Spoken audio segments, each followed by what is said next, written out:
Você está ouvindo os Viewpoints do Place Cloud. Pesquisadores contam histórias de lugares em diferentes partes do mundo. Para obter a experiência multimídia completa e apoiar os criadores, visite placecloud.io.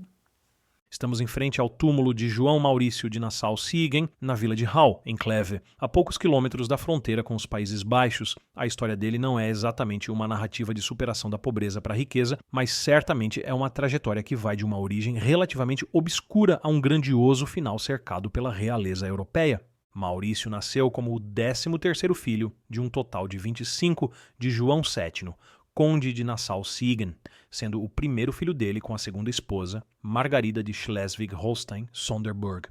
Embora pai e filho pertencessem a uma família relativamente proeminente e tivessem contato com várias casas reais da Europa, o apoio de João VII à guerra pela independência holandesa contra a Espanha havia drenado os fundos da família, o que significava que havia poucos recursos para Maurício quando ele se aproximava da maioridade.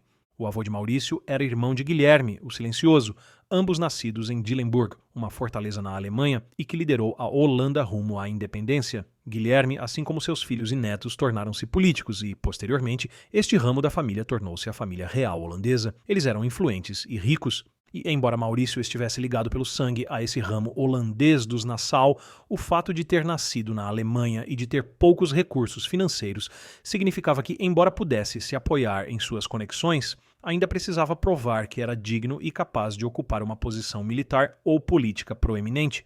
Aos 16 anos, ingressou no exército holandês e rapidamente ascendeu nas fileiras, demonstrando seu valor com habilidade, ao mesmo tempo em que se beneficiava de suas influências. Em 1636, com apenas 32 anos, a Companhia Holandesa das Índias Ocidentais, que havia criado o cargo de governador-geral, talvez especificamente para atraí-lo, recrutou Nassau, que havia herdado o título de Conde de Nassau-Siegen de seu pai em 1623, para liderar a colônia holandesa no Brasil, onde havia conseguido tomar partes do território dos portugueses desde 1630.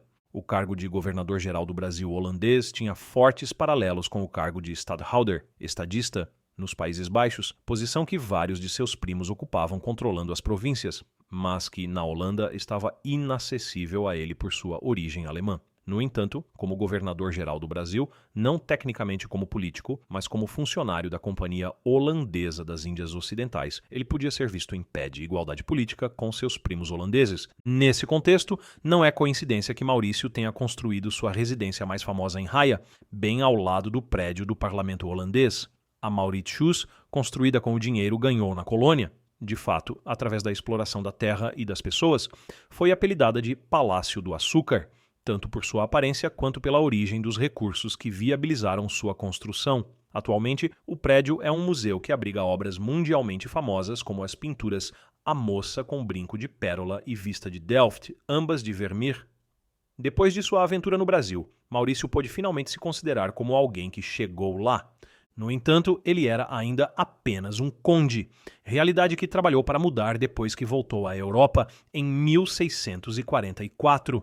Para engrandecer ainda mais seus feitos, mandou um historiador holandês proeminente escrever um livro sobre ele, elogiando sua atuação no Brasil, e o entregou a pessoas de prestígio, ao mesmo tempo em que presenteava muitos reis e rainhas da Europa com objetos que havia trazido da colônia. Tanto esforço resultou em 1652 na concessão a ele do título de Príncipe de Nassau-Siegen. Já em 1647, Maurício havia se tornado stadhouder de Kleve, perto da fronteira holandesa e de onde estamos agora. Peter Post, o arquiteto que Maurício havia levado com ele ao Brasil e que havia projetado a Mauritshuis em Haia, renovou o castelo Schwanenburg em Kleve, mas foi o filho de Peter Maurits, provavelmente batizado em homenagem a Maurício, quem projetou a residência pessoal de Maurício, o Prinzenhof, ou Corte do Príncipe.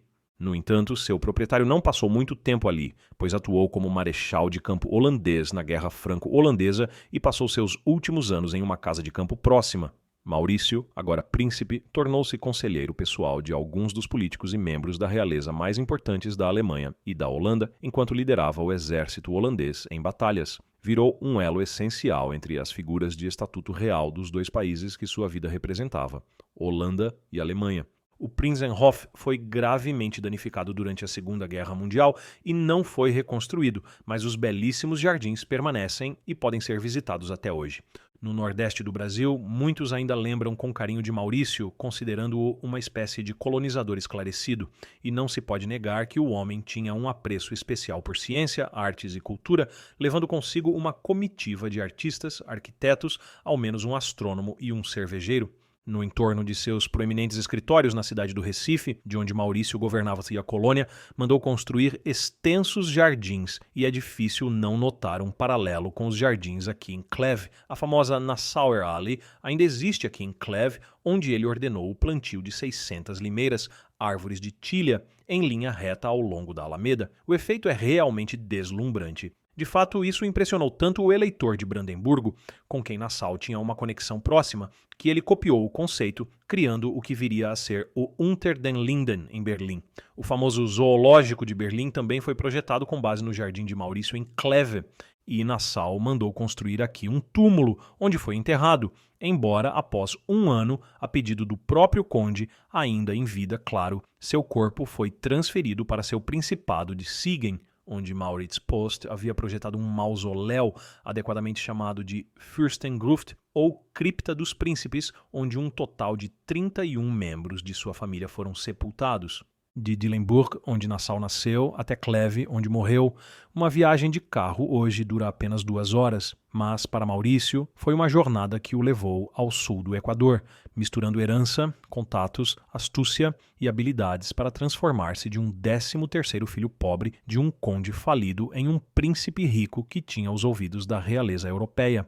É claro que, com isso, rapidamente encobrimos a exploração que de fato rendeu a Maurício a maior parte de seus recursos financeiros, mas no século XVII, tanto quanto no século XXI, parecemos perdoar facilmente as transgressões do capitalismo desenfreado, desde que nós mesmos não soframos as consequências.